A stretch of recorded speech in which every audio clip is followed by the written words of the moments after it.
why don't we use the stolen art model? So even if we can't get the private keys for all of these addresses that we know are holding North Korean criminal proceeds, why don't we tell the world these are criminal proceeds? And so if they do business with these addresses, they are effectively doing business with North Korea.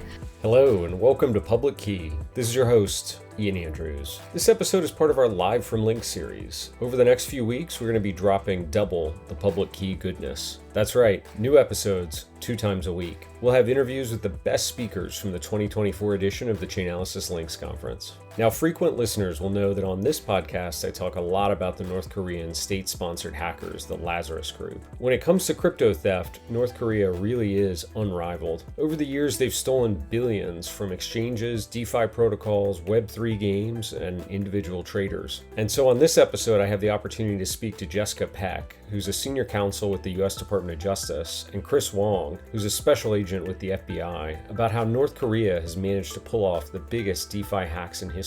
Chris and Jessica explain the tactics used by the North Koreans to launder from crypto into hard currency, the effectiveness of sanctions in combating Lazarus, and some of the most recent tactics, including hackers applying for real jobs at blockchain companies in order to gain access to credentials or confidential information.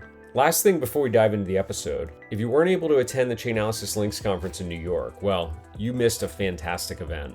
But not to worry, the Links digital experience is now available on demand. As an attendee, you'll get to see the best content from the in-person conference, plus some special digital-only content. Whether you're in the Americas, EMEA, or Asia Pacific, you'll have the opportunity to live chat with compliance, investigation, and business strategy experts, while receiving an exclusive hands-on view into our latest features. You can register now by clicking on the link in the show notes. Hi everyone, back with another episode of Public Key Live from Links. I'm your host, Ian Andrews. Today I'm joined by Christopher Wong, Supervisory Special Agent, Federal Bureau of Investigation, and Jessica Peck, who's a Senior Counsel with the U.S. Department of Justice. Chris, Jessica, welcome to the show. Thanks for having us. Now, you just got off stage prior to us recording this, talking Lazarus Group. We're going to get into North Korea, stolen crypto. There's a lot of good topics. There's also things falling behind us. I don't know if the mics picked that up, but could have been worse. But maybe let's start, Chris, if you're willing to go first. Talk to us a little bit about, you've been involved in some pretty big cases in the history of cryptocurrency world. Talk about a couple of the things that you've had the opportunity to work on over the years. So, been in the FBI almost 9 years now, I guess. Okay. And really been working North Korea the entire time. So I really didn't start getting into crypto until 2018-ish. Okay. Before that, it was a lot of interdicting assets going through U.S. correspondent wire systems. Oil and minerals. North Korean coal going through Chinese coal trading companies. A lot of that sort of thing. Sorry, why does the FBI get involved in North Korean minerals? Ooh, we're going deep real fast. I couldn't let that one hang. So North Korea, let's just leave crypto aside for now. Absolutely. We're going to spend a lot of time talking about it. But when you talk about the ways that North Korea generates revenue, one of its main or biggest sources of revenue is the export of minerals. And so one of the things that Korean Peninsula has, and North Korea specifically, has coal, iron ore. And so if you look at some of the actions that the U.S. Department of Justice and the FBI took back in 2017-ish timeframe, you'll see a lot of actions against Chinese coal trading firms who are doing a lot of business with North Korea, exporting their coal and essentially using some of their bank accounts as offshore accounts for the North Koreans. Got it. Okay. So I interrupted you to get that clarity. So yes, I started getting involved in crypto, working with Chris Chainalysis with the IRS and working with Jessica Peck and Zia Faruqi back in 2018. And that's my learning curve and starting getting into it, seeing some of those earlier hacks from the 2018 timeframe, but also branching out beyond North Korea and starting to look at hacks like Bitfinex.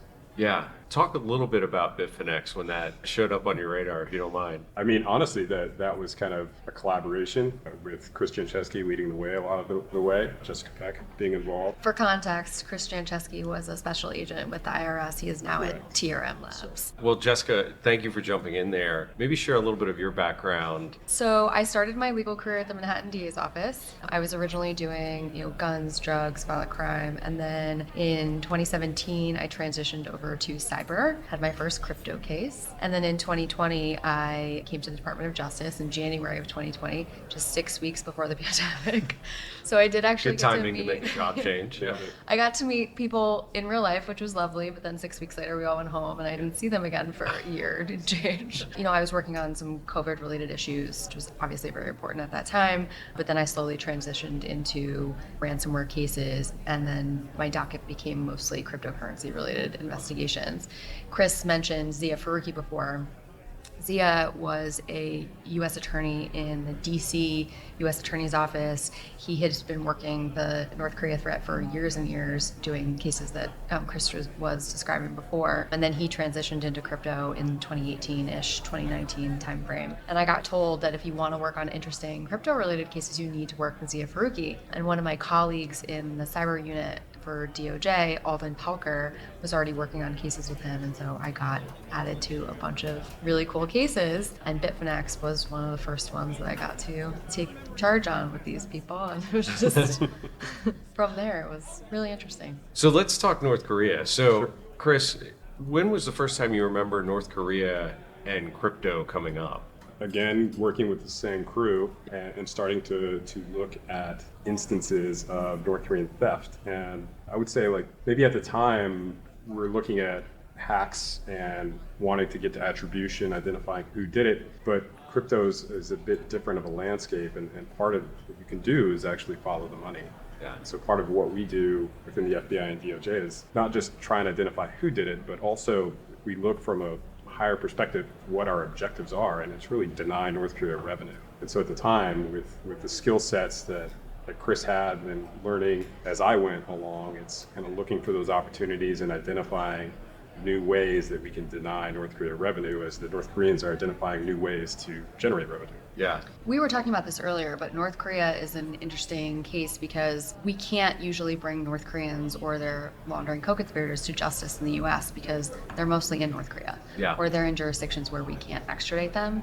And so we can't do the usual, we're going to indict, have a complaint against someone, and then bring them here so that they can be brought to trial. And so instead we need to think about more creative ways in order to get at the ultimate issue here, which is that they're generating revenue for their WMD and ballistic missile programs. And so, sorry, I'm going to keep talking about Zia Faruqi, but he is the mastermind behind freezing, seizing, and forfeiting assets to try and make victims whole. It is a lengthy process, but like Chris was saying, with blockchain, it's much easier to follow the money and try to do that as quickly as possible in each of these cases.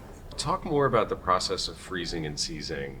What does that actually entail? So North Korea steals some crypto from somebody, then what happens? Do you want to talk about how the FBI, IRS, and others find out about these hacks first, and then we can go into freezing and seizing? Sure, we can do that. Give them the question list. I think I have a co-host this episode. She does it to me all the time. So, maybe it's new for you. Yeah. Chris, why don't you take us through? So someone's been hacked. They've lost tens, maybe hundreds of millions of dollars. How do they get in touch with you? So there's a number of ways this could potentially happen. A lot of times we'll have victims themselves reach out, and at this stage, I would say, in our careers, we know a lot of people in the industry, and a lot of people know other people, and so sometimes we'll just get that direct communication from the victim saying, hey, we have a problem, we lost assets. Or they might be the client of Chainalysis, and Chainalysis knows who we are, and they might contact us if they have suspicion, or they suspect who did it. In other instances where the victim doesn't come to anybody, if the theft is large scale enough, the way crypto operates these days, there are companies out there that will notice that there's tens of billions, hundreds of millions of dollars leaving some exchanges hot wallet. That doesn't look normal, and it gets blasted out on crypto Twitter.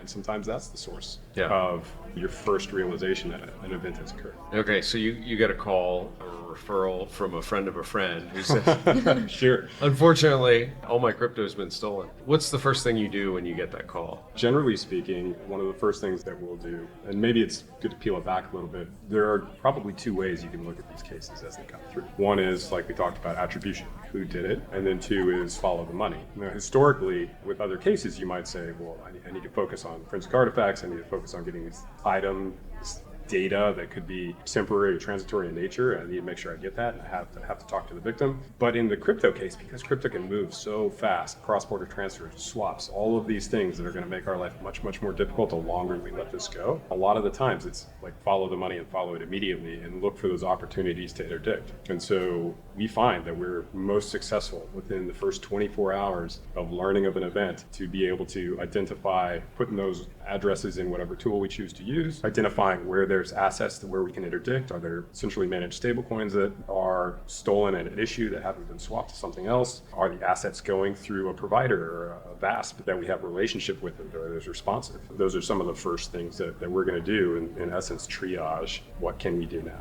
Yeah. That's Chris's pitch for people reaching out as soon as possible when they're the victim. That's right. I mean, if there's one takeaway for people listening, if you ever find yourself in this situation, don't sleep on it. Like, immediately get in contact. The faster you do, the better the chance that there's some recovery at the other side, right? Sure. And I think back to some of the thefts that I saw previously. If you think back to 2018, a lot of the times the way the crypto exchanges were handling theft is that they didn't really want to talk about it. They didn't want to let out how much was lost, where it went, all these things. But at some point in time, I think those exchanges potentially started to realize that maybe it's better if they were really, really public about this, because now those assets are tainted. In a sense, when people are looking in Reactor or whatever other tool, maybe they're marked as stolen. Unless people are aware of it and it's public about it, they don't know. And so if you look at, I think when the KuCoin theft happened in 2020, they had a whole webpage of all the addresses that were up there. And as an investigator, that's great, because if KuCoin doesn't talk to me, I can still plop all those addresses in whatever tool I'm using and follow the money. Absolutely. It's one of these weird things with blockchain, right? The public nature of it changes the game. If it was a bank robbery, much harder to follow. Yeah, definitely. So Jessica, back to you. So now Chris and the team, they've found a victim has come to them, reported stolen funds. They've been able to trace some of the funds, potentially gotten in touch with an exchange where they're holding the funds. Is that the point at which you get involved? I'm usually involved from the very beginning. Well, even better. Okay. I try to keep her involved, up to Makes date. things easier in the long run. Yeah, so at that point, we're making sure that we have probable cause to believe that the proceeds are proceeds of a crime, so they're criminal proceeds. And at that point, we make a voluntary request of the exchange in the US or an exchange abroad, potentially, that they please voluntarily get a freeze in place while we work toward getting a seizure warrant, which is a court-authorized document that will tell them you need to transfer these assets to government control. Now, there's a lot of nuance there because, like Chris was saying, everything is so cross-border in nature. So if you had a case where, a US-based exchange is involved, amazing for us, right? We send them a quick note, we get a warrant very quickly, we send it over and they have to comply, and they have top cover for having frozen and then transferred someone's funds to us because they have a warrant in their hand. When we're talking about exchanges and other platforms that are outside of the United States, it gets way more complicated. Some of these entities are, in 4 different locations, or they don't say where they're located. And so we're still asking for a voluntary freeze, maybe not knowing exactly where they're located yet. We're just trying to find them as quickly as possible. And so there's a lot of back and forth in this industry. And I feel like we're still in the nascent stages of figuring out how to get people all moving at the same speed so that we can freeze and seize and stop criminal actors from using the space at all, because I think that's where we're all trying to go. But there are some jurisdictions where we need to go through the mutual legal assistance process, for example. So we might have initial outreach with an exchange based abroad. They're willing to do a voluntary freeze, and then we, get our seizure warrant transmitted to them via the mutual legal assistance process. That is a very time-consuming process. In most instances, you're going through the central authorities for both countries, and then eventually they'll transfer the assets. That can take anywhere from 3 months to 5 years. And so if that's what we have, that's what we have. And, that's the legal process we need to go through. But there's other circumstances where companies in the industry are willing to move money on a voluntary basis to get it back to victims and things like that. So basically just trying to figure out how we can freeze quickly and how we can seize it as quickly as possible so we can eventually go through the forfeiture process. Now, I would imagine in the case of North Korea, like sophisticated actor as far as criminals go. We heard on stage Aaron Plant in the panel that you all participated in talked extensively about how the laundering techniques and tactics have increased, like the complexity of how they try and avoid detection, evade your tracing of them, and stay ahead of the seizure requests. How do they ultimately get any of that money? Like, where do they go? I mean, I assume they're not dumb enough to try and route through an American-based exchange, but it seems like more and more exchanges are compliant. They'll respond to your voluntary seizure request, at least put a temporary hold on it. So where are the cash out points where they're actually able to profit from some of the attacks? Like you said, they want to get cash. So North Korea can't buy ballistic missiles with Bitcoin. Like, just not happening yet. We're not there. So we're starting at point A, which is you have stolen crypto, and they need to get to point B, which is I have fiat currency, I have cash that I can use to buy stuff. Right. It's not just ballistic missiles or WMD, but everything related to You got to pay rent. Got to pay rent. Got to feed the people sometimes. You need flour. Yeah, flour, sugar, rice, all those things. So generally speaking, what we've seen in a series of investigations is that one of the primary mechanisms for North Korea to convert their ill-gotten gains is to go through OTC traders. Okay. So if we look back to some indictments and concurrent OPEC designations in 2020 for Tian and Lee, who were two over-the-counter traders in China who were working with North Korea, and then even as recent as April of 23. Sorry, I'm gonna have to stop you. We Sorry. love our acronyms and initialisms in the government. Sorry. OTC traders are over-the-counter traders. Yeah. So let's think about the currency arbitrageurs. Sure. Buying and selling, trying to earn profit based upon the trade. Yep. In these cases, they might be buying crypto. They may or may not know it's stolen from the North Koreans and then taking a percentage. So they might, if we rewind back to 2020 and earlier than that, they might be taking a 10% cut. But I would say that percentage is probably going a lot lower than it used to be. Going to April 23, again, an indictment concurrent designation of two additional over-the-counter traders, Wu Hui and Chung Hong Man, who were working with a foreign trade bank representative, Sim Yong Sok. And when they're going through these OTC desks, because they also, I think usually an OTC desk in the crypto world is supplying liquidity to exchanges. They're often doing kind of off-book transfers, maybe real-world exchange of cash for digital assets. So it makes the on-chain tracing more difficult. Yeah, it looks different. It's trying to identify, and this is the same with just about any tracing in the crypto world, is where the change of control. Where is the change of control? Because you're not going to see the off-chain activity, which is I just sent you a $500,000 Chinese yuan, or I just made a payment in US dollars for you out of my Hong Kong-based bank account. Yep. What we do see is the on-chain transaction. So that maybe it's the transfer of Tether or some other stablecoin, or maybe it's the transfer of Bitcoin, but whatever it is, it's kind of trying to identify. And there are some indicators that might be there that kind of change has occurred, but it's sometimes difficult to see where it actually happened. Yeah. Roughly how successful has North Korea been at laundering? Because I think the Chainalysis research says like last year, roughly $1 billion we're pretty certain was stolen by North Korea. The number could potentially be higher than that because we're always learning more about what happened in the past. Of that billion, do we have an estimate of like how much they've actually been able to convert successfully to fiat? Sure. So it's difficult to tell what the actual success rate is in terms of the $1 billion that's stolen, because we start thinking about in terms of billion, and at the same time you have the value of crypto fluctuating. Absolutely. And at the same time they might be swapping from ETH to Bitcoin to BTC.B or any other token 5 different times during this entire laundering process. All of those transactions are costing money or costing crypto. And so throughout this process there is friction. And then where we're coming in and freezing and seizing assets, we're applying more friction to the process. Yeah. Or if we are successful in steering them away from bridge protocol or virtual asset service provider that they relied on and that has a lot of flow, and then they have to move through another process that's not as fast. So we start stovepiping their ability to move crypto off. And so a lot of times we don't necessarily measure the metric of here's how much they got of the 1 billion. It's more like what is their throughput? What is their volume through at any point? Yeah. And a lot of it is still on chain. Yeah, right. They haven't even gotten to the ultimate laundering step of converting back to fiat for much of what they've stolen, which seems like that's happening because you all have gotten very good at tracing it. So it's too hot to process. They know that if they move it to an exchange, it's likely to be seized, or do you think they're just waiting? It's difficult to tell without being in the minds of the North Koreans. I think I want to put you need to be in the minds. Come on, Chris. Well, what I can see is that the speed with which they're able to kind of go through that final step in the pipeline is reduced. And so that's, to us, that's a win. So if we're kind of bottlenecking assets on chain, and those aren't assets that can be used to purchase goods by North Korea, that's a win. Quick interruption here. Chris talks about trying to bottleneck stolen funds on blockchain and making it difficult for North Korean hackers to cash out. I wanted to turn to the main stage conversation where Jessica and Chris were joined by author Jeff White and Chainalysis' own Aaron Plant. Aaron talks about how the North Koreans have been forced to evolve their money laundering tactics due to the efforts of Chris, Jessica, and other agencies. Aaron breaks down one of the biggest hacks by the North Koreans, the Ronin Bridge hack, and the new ways they've moved the funds around to avoid seizure from authorities.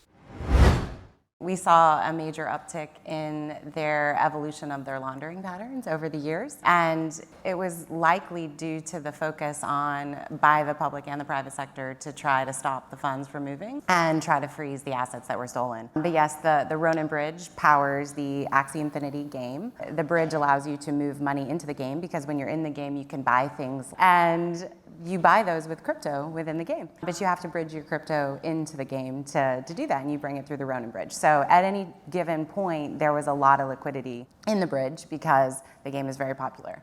And they gained access to the validators of the bridge and were able to move a significant amount of ETH out of the bridge. We were brought in the first few hours of the hack being uncovered. But what is interesting as it relates to the money laundering is we saw the funds get split up in over 20,000 wallets as they moved them in very small amounts. And as Chris and Jess described, they moved the funds really quickly and they moved them through a lot of different types of obfuscation to get to a point where they can try to quickly cash out. They hope investigators are a few stages behind because they're only going to keep the funds in a freezable state like a stable coin or a centralized exchange for 5-10 minutes. And they hope that they've gotten just far enough ahead of investigators and put just enough laundering in there that the services aren't going to know where they track back to. Wow, the use of over 20,000 crypto addresses to attempt to obfuscate the funds shows the tall order that law enforcement and blockchain investigators are tasked with on a daily basis. Now back to the episode where Jessica will explain the variety of ways authorities approach notifying the industry of addresses that are connected to these hackers.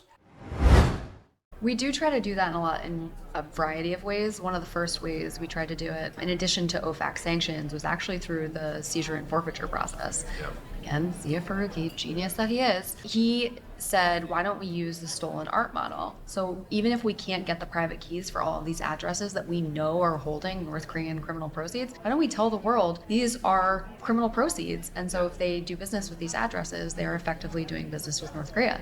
Right. And so we unsealed court-authorized documents and then went through the forfeiture process against these addresses that we didn't have the keys for, but that we know are holding criminal proceeds, effectively making them worthless or much, much, much less lucrative than they otherwise would have been trading for. And if people are aware of that, then they'll probably charge a premium to take on board the risk. That's great. Let's make it very expensive for the North Koreans to do anything. You mentioned sanctions, Jessica. So famously, I think the Tornado Cash was sanctioned because it became favorite mode of laundering or attempting to at least obscure source of funds for DPRK last year. Should we expect more sanctions? Do you think that's a tactic that was effective? I think my friend from Office of Foreign Assets Control is here if you want to grab him. He might be out there. He could bring his book out and read to us for a minute again. I think that was Finston, though. Oh, you're right. You're right. Wrong part of Treasury. Yeah. Oh, the binder, yeah. The binder, yeah. Goals. I will say about sanctions and Tornado Cash in particular, I think they did a lot at the time to shine a light on mixing as a money laundering concern. Chris can talk ad nauseum about the difference between Bitcoin mixers and Ethereum mixers and just how useful sanctions can be in either context is slightly different. Because in the Tornado Cash context, for example, you could just stand another Tornado Cash right up again, which is a little bit harder to do that in the Bitcoin mixing context. Here's the issue with smart contracts. They're still out there and they're still operating. Sure. And so while it might be sanctioned, I think at its heyday, a balance of something like 200,000 to over 200,000 ETH. Yeah. And then immediately after sanctions, you saw that balance within the pool drop to 80,000 ETH. But if we look at what the trend is now, it's trending back upwards. Yeah. And so I think we looked the other day. Wasn't it something like I think it's over 135,000. So it's not like people can't use it, and they are using it. Yeah. It maybe requires a little bit more technical sophistication to be able to access it because you have to have your own RPC node to be able to do it, or at least one that's willing to interface. But what it's we still saw there. In the analysis that we did was prior to the sanctions designation, you definitely had a lot of criminal activity transiting Tornado Cash, but you also had a lot of people that they weren't obviously criminal. People who said, oh, I'm using it for privacy reasons. I don't want my address to be associated with this transaction to be associated with me personally, and I have a known address. Like Vitalik, I think famously said, oh, I was donating money to Ukraine and I didn't really want to be tied to that publicly, so I ran it through Tornado Cash. So we saw all that non-illicit, or at least not obviously illicit, activity dropped off fully when the sanctions happened. And all the transfers that were going to legitimate exchanges with the compliance programs, the activity where they were receiving funds from Tornado or transiting to, that all went away. But the criminal activity largely maintained itself. And this is why I was sort of asking the question about, is the sanctioning of a mixer like that necessarily helpful when you can't do a technical takedown? I think it can be, and I Yeah. think it's a tool in the toolbox of both the U.S. government, but also the private sector. Just like all whole of nation working together is important in this space to get anything done. So I don't think sanctions are going to go away. I think we'll see a lot of them in parallel with other types of action. Yeah. But again, we can grab my OFAC I'm here to talk more about that. I mean, but that's a good point, though. I think you all put out a report on sanctions. Yeah. And I think there were 3 use cases within the report: Garantex, Hydra, and Tornado Cash. Yeah. And each of them having a different impact depending on kind of maybe the overall effort against the circumstances. Like with smart contract being able to operate it, there's a different outcome than potentially with Hydra, where you have like a combined law enforcement and OFAC designation where you have a complete drop off. That's right. It went to zero. Went to zero. And so there's definitely use cases for sanctions, and there's different impacts depending on the circumstances of target. Garantex is still Alive and growing. well. Yeah, absolutely. They haven't. It hasn't slowed them down a bit. If anything, maybe it encouraged the Iranians to start doing business. We've seen some growth in their business over the last year. Actually, it's pretty substantial. It was an interesting debate that we had. I'm curious on your perspective on this when we were publishing this year's crypto crime report about the number of DeFi hacks was roughly similar year to year, but the dollar value was down quite a bit. A little bit of that was just the asset price volatility, I think. But the debate was, are we getting better at security as an industry? Meaning the criminals were working as hard as ever, but they just were less successful. Was it something else? They took a vacation and therefore there weren't as many hacks, or perhaps... But there were, though, right? Yeah. Like exactly. So anyway, we were debating, are we getting better at security, or is this just a fluke in the numbers for last year? I'm curious the perspective. All right. Talk about liquidity? Liquidity, so much liquidity. Yeah, so like the data suggests that, according to y'all's paper, the data suggests that half of the value of assets were stolen compared to the previous year, but I think it said that there were slightly more hacks that had occurred in the same time frame. So with that, basically what we know is that each theft is less lucrative. Now, without talking to all the victims and talking to the kind of ecosystem writ large to see what controls you're putting in place and what security practices are you using, but just looking at the data, it would suggest that maybe cybersecurity, like the security part isn't getting better, but potentially, and we're not sure, but potentially maybe risk management is getting better. And so with risk management, maybe what we're having is like, do we need $600 million in the liquidity? Right. Or can we like leave it at 40? Yeah. You know, what like what is our throughput? Like really, what is our exposure to loss? You are taking on board risk anytime you have these things connected to the internet, and look at North Korea is persistent. Yeah. They're out there, they're targeting people constantly. And so the question becomes 4 years sometimes. 4 years sometimes, yes. And so the question becomes like, are we better at cybersecurity if the number of thefts continues? And granted, maybe if there's more targets out there and they'd have the same number of thefts, then they're not getting any better. Yeah. But let's just kind of try and make it equal, that the targets are still there, still being compromised, but they're just less lucrative. And to me, that's more risk management versus That's a great point. cybersecurity. Yeah. I'm also interested in tactics. So if we rewind back 2 years ago, 3 years ago, a lot of these big hacks were technical compromise. Private keys were stolen, Sure. node validators were compromised, Cloudflare accounts were hacked, and front-end websites were sort of redirected. You were authorizing contracts that were different than what you thought you were authorizing. More recently, it seems like there's a lot of social engineering. Some of these cases involve individuals impersonating a legitimate job applicant who then are gaining access to systems and sort of opening up back doors. Aaron was talking on the panel earlier about they've always been phishing and they also spearfish. Yeah. And so I think that's always been going on in the background. But the $600 million hacks and the $100 million hacks really took the media attention away from the smaller hacks that we are now all talking about this year because there are less of the large scale hacks. I mean, but one of the things is North Korea, at least in the crypto space, earns revenue in a few different ways, like large scale or hacks and thefts, IT workers, and ransomware. And so in some contexts, so one of the indictments against Shim was that he was receiving assets from North Korean IT workers who had gained employment with crypto firms. And so that employment was them writing with smart contracts that these different DeFi platforms were running. And so now you have a North Korean, and potentially, depending on how secure their deployment of the contract process is, all they have to do is change the address. Yeah. And it's not like they had to compromise the private keys or anything. You've already given them access. And to be clear, these companies were unwitting. They don't know they're hiring North Koreans. Sure. And so not only are they being victimized because they've now given someone illegal employment, but then potentially these IT workers are going to exploit the fact of their employment and steal money from them. So Nobody's going for ultra cheap labor by recruiting a North Korean. Right. Well, this has been a fantastic conversation. Maybe to wrap up here, we've got a diverse listener base, many who are in law enforcement or work in prosecutors' offices, but also a lot of people that are in crypto. What sort of advice would you give to maybe not have to make that call to say, Chris, help, I've been relieved of a large amount of digital asset?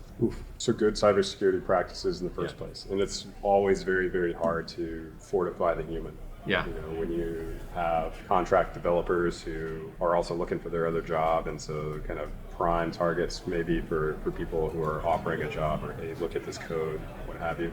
Being aware of those things, limiting access to what is absolutely needed, protecting your keys, separating those out, having multi-sigs or some other mechanism that will have to require multiple signatures to actually send in transactions out. All of those things, all the normal practices that you do to mitigate risk and kind of harden the environment. Yeah. This is coming from a lawyer, but I would say hire lawyers early. Set